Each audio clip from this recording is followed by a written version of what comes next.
December 29th, 2025. Not a whole lot of time left in this year in general, not a lot of time left in the stock market. We see that today the stock market, the S&P 500 is down about 0.5%. And I just want to go through a real quick video here to look at some of the top stocks in the S&P 500 to see where we might want to allocate our money for 2026. So if you get anything out of these videos, please like and subscribe. I would really appreciate that.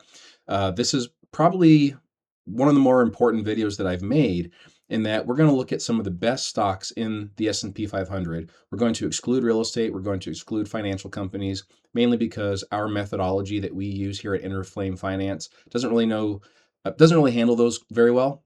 But we will be looking at the other 9 sectors in the stock market, and we're going to see what some deals might be. All right.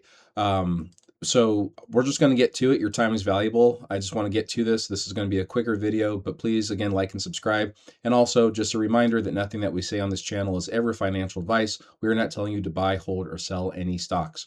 But what I've done here is I've taken the top 25 companies in the S&P 500 that are not finance, that are not real estate, and I've applied our scoring methodology here. And if you're new to this channel, you'll know that the way that we score our stocks is we go from -10 to +10. -10 is absolute garbage. +10 is the perfect company. And we break that down into 2 different categories, growth and safety.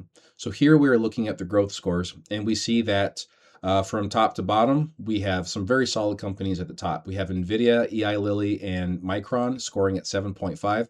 Very, very strong numbers. We have Broadcom, Johnson & Johnson, Netflix in the 6s.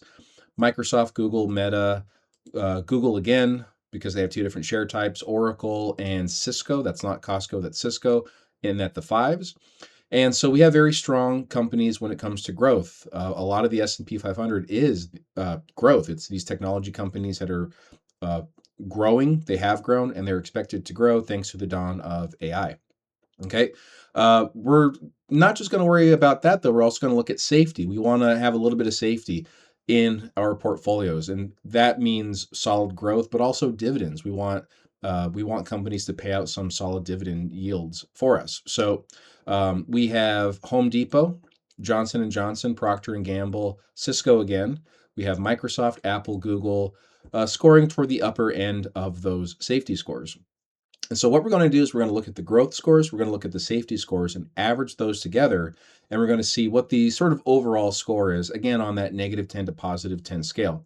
And what we see here is, on average, the average score rather, Johnson & Johnson, Cisco, Microsoft, those are coming in at the top, all right?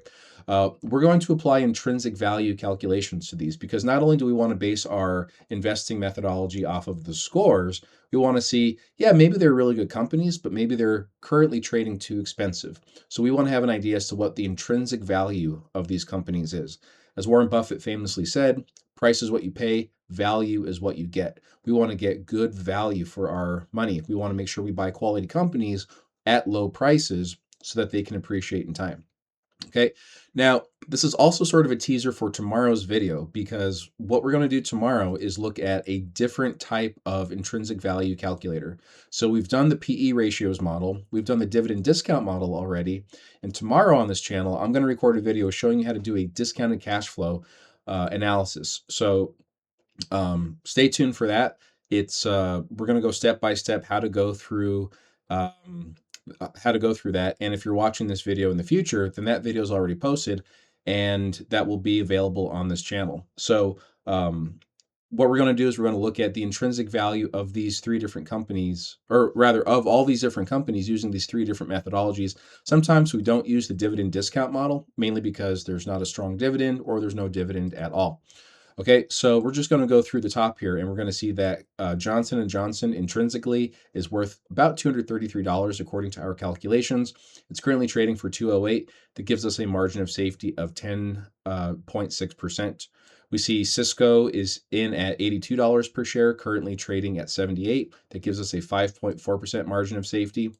Typically on this channel and in the Inner Flame Finance portfolios, we like to have at least a 20% margin of safety.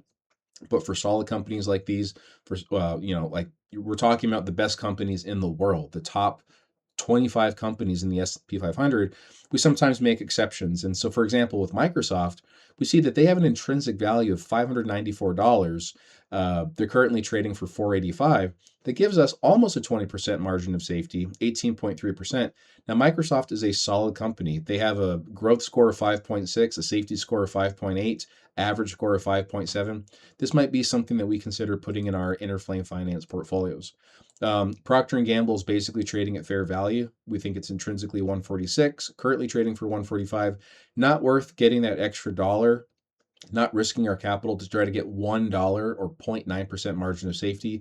So we're probably going to hold off on Procter & Gamble for now, but we see Nvidia coming in strong, currently trading for 187, intrinsically 388. And so that gives us a 51.8% margin of safety. And if you recall on this channel, the way that we do our intrinsic values, which the dividend discount model and the PE multiples model are linked in the description of this video, you know that we bake in a large we bake in a large amount of caution. We want to be conservative and cautious with our money. And so that 51.8% does reflect some pretty healthy amounts of conservatism and caution in these numbers. And so Nvidia looks like a steal deal at this point. So does Micron. Micron is one of the best performers that we had in our inner flame finance portfolios this year, currently trading for 287. That's expected to be worth $629 currently. Intrinsically, that's about a double up from here. Home Depot, a little expensive. Intrinsically, about $249. Price is $345. We're going to hold off on Home Depot. Eli Lilly, almost at that 20% mark. They're currently trading for over $1,000. We think they're going to be worth over $1,300. Google, basically fairly priced. Maybe you're paying a 2.9% margin of safety, or a 2.9% premium rather. Meta also basically trading at fair value. We want that price of Meta at $655 to come down, and maybe we'll buy some Meta in the near future here. Netflix, 8.1% margin of safety. Let's see, currently trading at 94. Intrinsically, we think it's 102.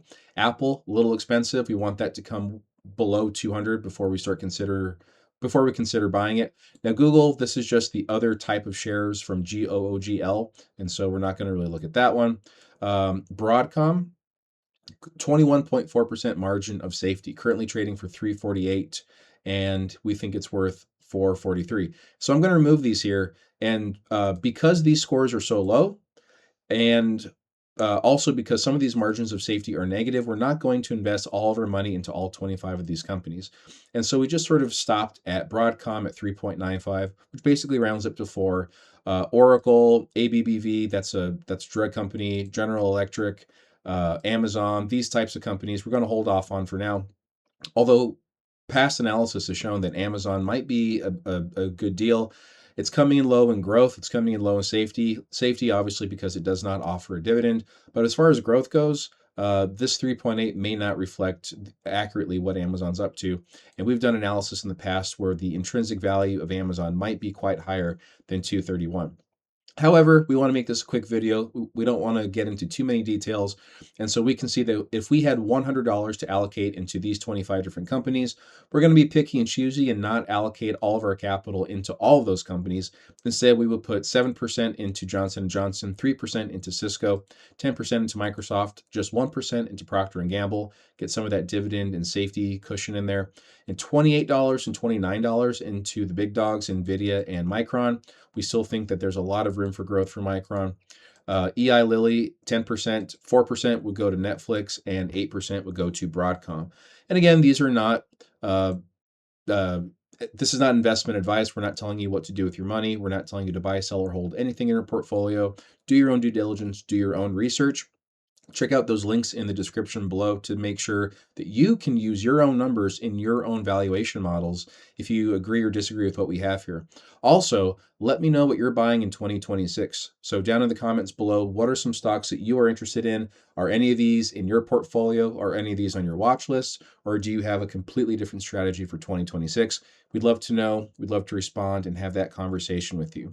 Again, like and subscribe if you get anything out of these videos. I appreciate your time, and we'll see you on the next video.